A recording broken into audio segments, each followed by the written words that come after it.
I got into real estate at a pretty young age, 17, 18, got licensed, didn't really have a whole lot of direction. And, before that, had my trials and tribulations, as a kid growing up, was kind of like that, I don't want to say outcast, but just kind of that kid that, was just, living life and not maybe taking schoolwork as serious as I should. And, had a pretty bad deal with, my dad and my stepmom.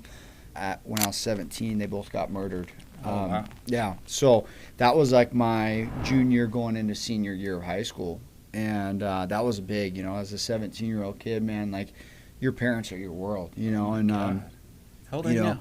so I just turned 26. Got it. All Yeah, right. so it's been about 9 years. But yeah, man, I just, I was lost. I just 17, 18, just didn't really have any direction. My Did you dad. have family and stuff like to lean on a little bit, or? I mean, I did, yeah. Like my relationship with my It doesn't dad matter, right? was like, Yeah. I mean, we were like best friends, man. Mhm. Like we spent.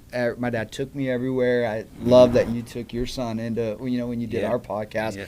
It just kind of reminded me of that. Like I was always welcome. He always, every time he hung out with his friends, I was always there. Like he was never that person that was like, oh, let me get a babysitter. It was like, no, you're coming with. You're gonna learn some stuff. So.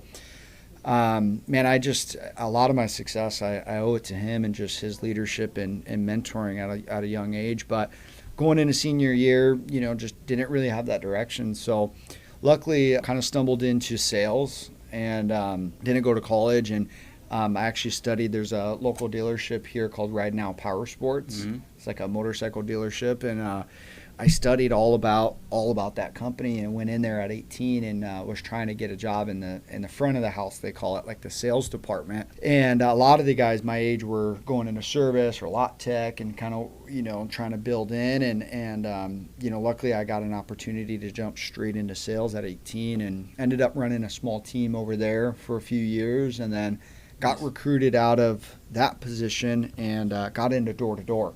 So real quick, so in that phase, so very young, right? Like, so most people at that age are partying or you said college or whatever it is, right? So it's like,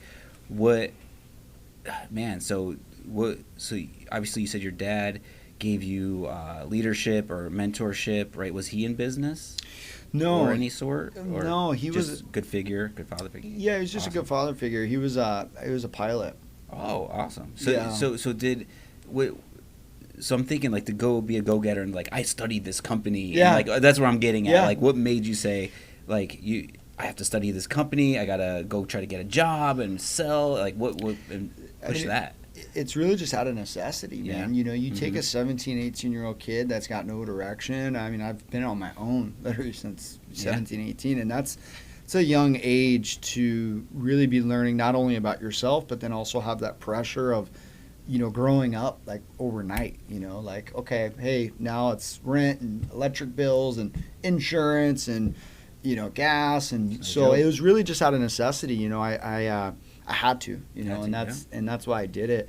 It wasn't that I was like some genius or smart guy. Yeah. I just leaned into it, and luckily people saw that. And I try to tell people, like, I go into my high schools, and I've been fortunate enough to get out there and be speaking in high schools now. And, I tell some of the younger generation, especially in that high school, age, getting out of high school, like people are going to respect that hard work. And, they see sometimes themselves in you at a young age, and they remember what it's like getting into a career or an industry or whatever it is. So don't be afraid to get out there and put yourself out there, even though you might not be the most skilled or, I talk to some people like, I don't feel like I'm old enough to get into real estate, or people aren't going to take me serious, but really people are going to respect it is what I've found. So what about a lot of kids, they might not have their back against the wall. So what can you advise them? Like, what do you advise them in that situation? Like, great, they're not in this, you're in a tough spot. You know what I mean? Yeah. Unfortunately, so it's like a lot of these kids got it maybe a little more comfortable. So they should still get into it though. Yeah. They should still have that drive. Yeah, no, and I think there's nothing wrong with that. And I've been thinking a lot about that question now that I have a daughter of my own, and how she's going to grow up. But I think it really just comes down to not being afraid of failure, and being okay jumping out of that nest and failing. and just coming to grips with that. I think that the earlier and the younger you can come to grips with, the idea that, hey, I'm going to probably fail at a lot of things in life. And, my parents are here, and I'm fortunate and grateful to have a good support system that's going to be able to pick me back up. That's a huge benefit in itself.